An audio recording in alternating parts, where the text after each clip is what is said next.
नमस्कार साथियों, कुछ बात करें यूट्यूब चैनल पर एक बार फिर आपका बहुत बहुत स्वागत है। मैं हूं हीरेंद्र कुमार अग्निहोत्री। आज हम लोग बात करेंगे भगिनी निवेदिता पर। भगिनी मतलब आप जानते ही हैं, भगिनी का अर्थ होता है बहन। बहन निवेदिता के जीवन पर हम लोग कुछ चर्चा करेंगे और कैसे उन्होंने भारत के लिए अपने जीवन का होम कर दिया। इस सब बातों पर आज हम लोग बात करेंगे। भगिनी निवेदिता, जिन्हें सिस्टर निवेदिता भी कहा जाता है, ये स्वामी विवेकानंद की शिष्या थीं और इनका जन्म आयरलैंड में हुआ था 1867 में। और ये स्वामी विवेकानंद के संपर्क में लंदन में आई थीं।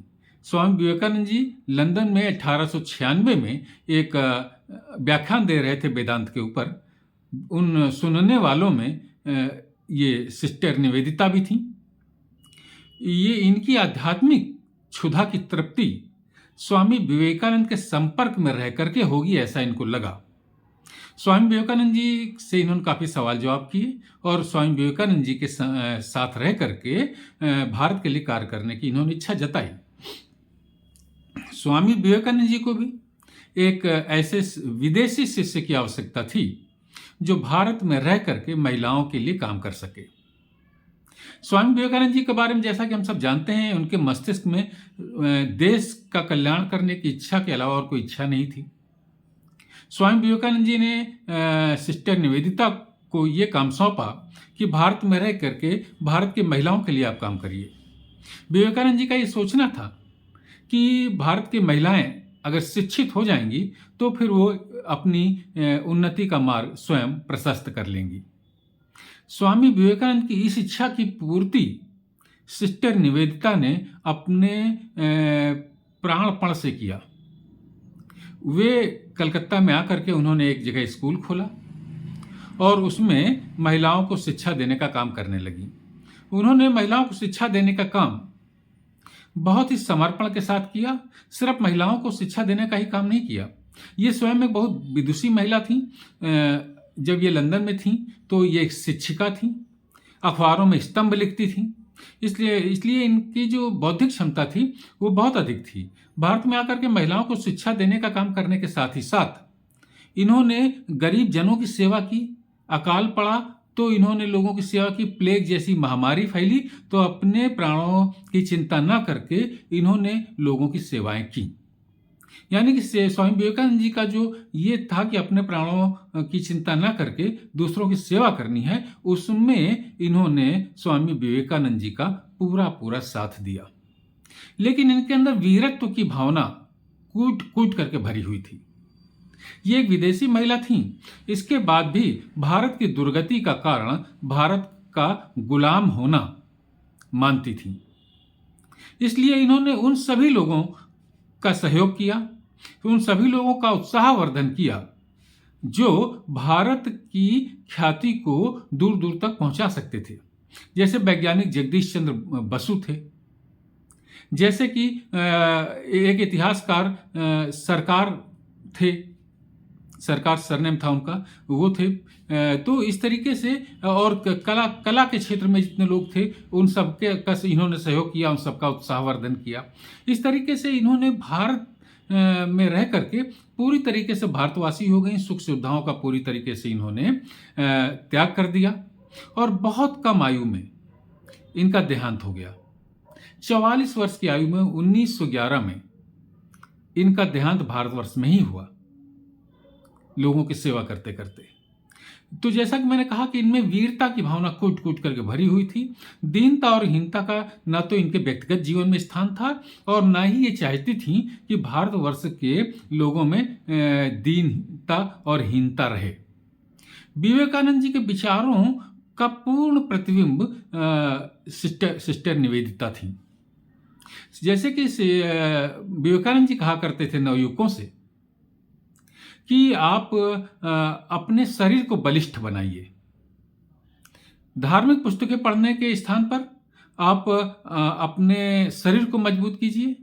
शरीर मजबूत होगा तो मस्तिष्क मजबूत होगा। अपने शरीर को फौलाद सा बनाइए। यही विचार नवयुवकों के बीच में सिस्टर निवेदिता ने भी फैलाया।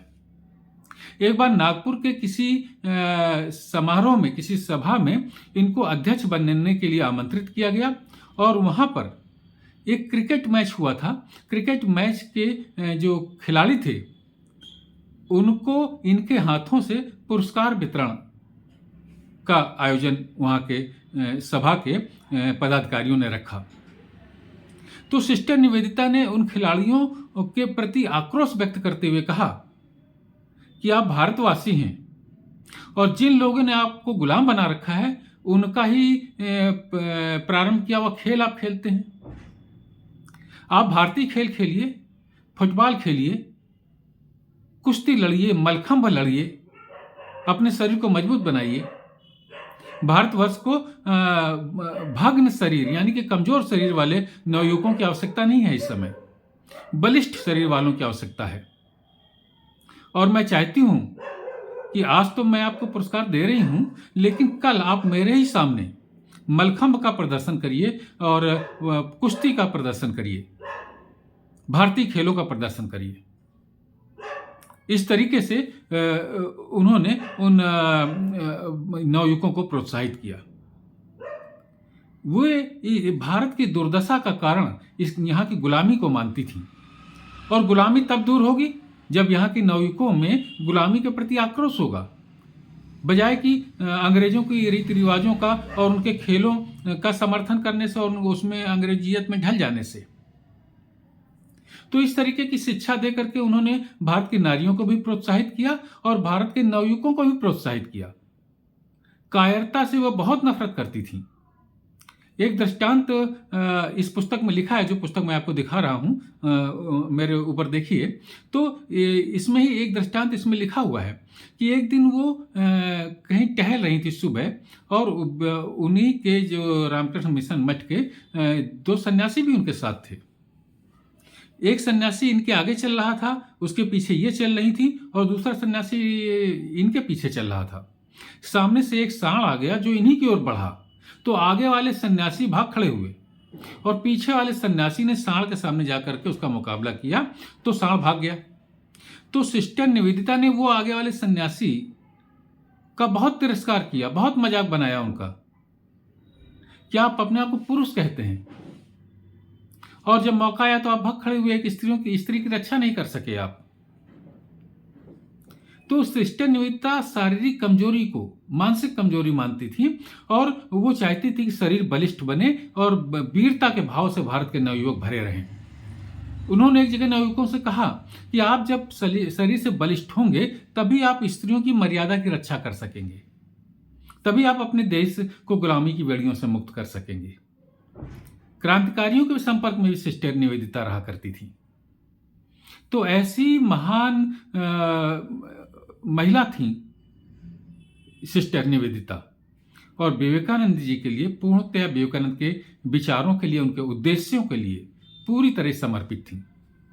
वे जो अपना परिचय जब किसी को देती थी तो वो कहती थी, रामकृष्ण और विवेकानंद की निवेदिता। ये इसी पुस्तक में लिखा है। इस पुस्तक को अवश्य पढ़ना चाहिए साथियों। तो हमें उन विदेशियों के प्रति भी सम्मान की भावना रखनी चाहिए जिन्होंने भारतवर्ष की सामाजिक उन्नति में, इसकी स्वाधीनता में और इसकी आध्यात्मिक और सभ्यता और संस्कृति की उन्नति में अपने आप को पूर्णतया समर्पित कर दिया और अंततः भारतवर्ष में अपने प्राणों का परित्याग कर दिया।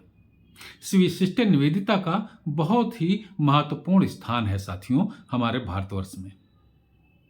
तो आज की चर्चा में बस इतना ही। कल किसी और मुद्दे पर आपसे बात करता हूं। तब तक के लिए जय हिंद, वंदे मातरम।